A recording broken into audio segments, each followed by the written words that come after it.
कभी किसी मंदिर में जाओ, किसी संत के पास जाओ, किसी गुरु के पास जाओ, भगवान के दर पर जाओ तो कभी सिफारिश मत लगाना। सिफारिश लगाकर आओगे तो लाभ नहीं पाओगे, कभी नहीं लाभ पाओगे। कड़वी सच्ची बात कह रहा हूं मैं आपको।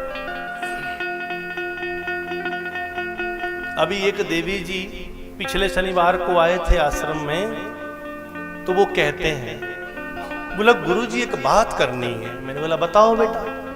बोला गुरुजी मैं 2021 में फल लिया। कब फल लिया? 2021 में। और जिस बैच में मैंने फल लिया उसमें लगभग 65 देवियां थी, 65 महिलाएं थी। कितनी? लगभग 65। मतलब आइडिया बताया उसने कि लगभग 65-70 महिलाएं उस बैच में थी। जब बैच बनता है तो आपस में इंट्रोडक्शन हो जाती है। जैसे गुरु दीक्षा लेते हैं तो उनका बैच इकट्ठा बनता है ना, कि आप एक दूसरे को पहचान लो, एक दूसरे का नंबर ले लो, कोई समस्या हो आपस में डिस्कस कर लो। तो आजकल तो थोड़ा सा कोरोना काल के बाद थोड़ा सा हमने सिस्टम चेंज कर दिया कि ज़्यादा समय नहीं मिल पा रहा था, और भी कई कारण हैं, तो हमने थोड़ा सा कनेक्टिविटी तोड़ दी। तो पहले क्या था कि बैच बनाते थे, गुरु दीक्षा का तो अभी भी बनता है। तो लगभग 65-70 महिलाओं ने फल लिया, और उन 65-70 महिलाओं में से बोलते हैं कि स्वामी जी ज्यादा नहीं तो 40-50 तो मेरे संपर्क में है, मेरी फेसबुक फ्रेंड हैं, मेरी व्हाट्सएप पे जुड़ी हुई हैं, और उनसे मेरी बात होती रहती है। बोलती है तो गुरुजी उन 40-50 महिलाओं के सबके बच्चे हो गए, मेरे बच्चे क्यों नहीं हुए? मेरे तो बच्चे नहीं हुए, मुझे तो, मैंने भी फल साथ में लिया, मेरा फल तो पूरा हुआ नहीं। फिर पहले तो मैंने सोचा कि मैं कुछ ना बोलूं, फिर वो दोबारा बोले नहीं नहीं बताओ बताओ, मैं तो आज जवाब लेके जाऊं। मैं घंटी बजाने लगा कि चलो लीजिए जी आप। उनको मैंने बताया कि आप ऐसा करना, आपके भी हो जाएंगे। तो देवी जी बिल्कुल जरा कड़क थी, पढ़ी लिखी। बोला स्वामी जी घंटी मत बजाना, आप, मेरी बात पूरी नहीं हुई है।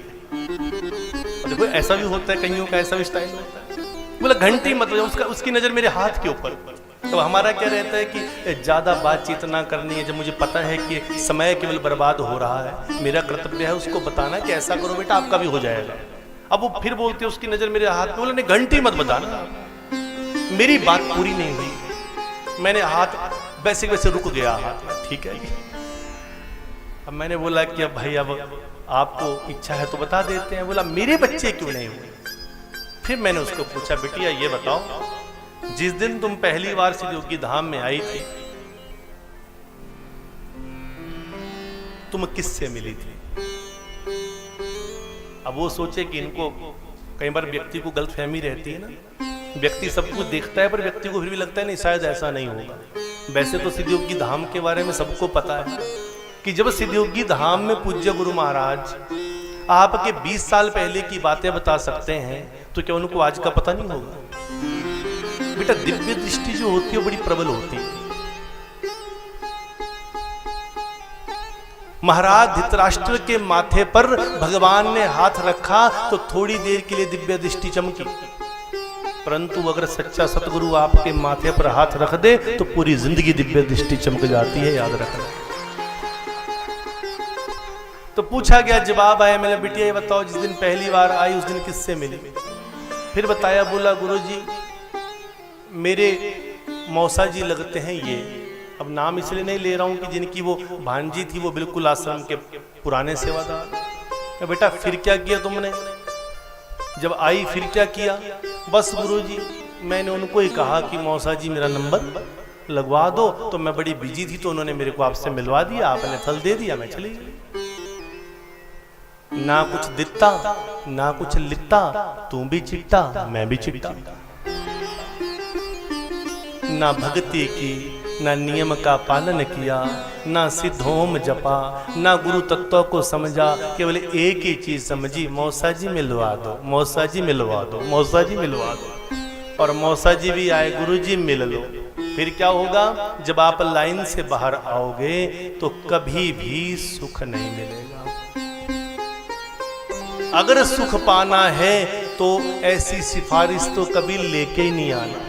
और सिद्ध योगी धाम का तो मैं आपको सच कह रहा हूँ, इस गुरु गद्दी से कह रहा हूँ कि आज तक सिद्ध योगी धाम में जो भी व्यक्ति सिफारिश से आया है उसको कभी आराम नहीं मिला।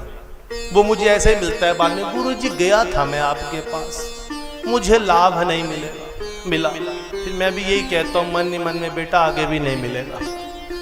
सिफारिश लेकर आओगे तो लाभ नहीं मिलेगा, बिना सिफारिश के कॉमन लाइन में आओगे, साधारण व्यक्ति बनकर आओगे तो पूरा लाभ मिलेगा।